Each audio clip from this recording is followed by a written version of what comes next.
ధర్మగంట టీవీకి స్వాగతం. ఎయిర్‌పోర్ట్‌లో మెగాస్టార్ చిరంజీవి ఓ అభిమాని పట్ల స్పందించిన తీరు చర్చనీయాంశంగా మారింది. తనతో సెల్ఫీ తీసుకోవడానికి ప్రయత్నించిన ఎయిర్‌లైన్ ఉద్యోగిని నెట్టేసిన వీడియో సోషల్ మీడియాలో వైరల్‌గా మారింది.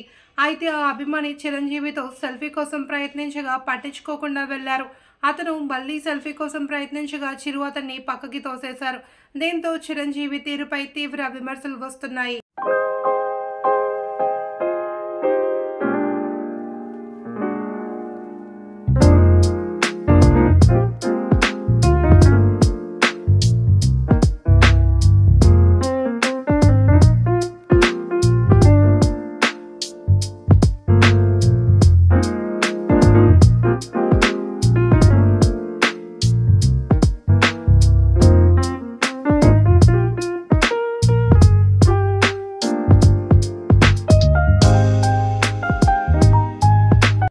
ప్రజల కోసం, ప్రకృతి కోసం సామాన్యుని అస్త్రంగా, సామాజిక సమరంగా నిరంతర వాస్తవ ప్రసారాలకై చూస్తూనే ఉండండి ధర్మగంట టీవీ.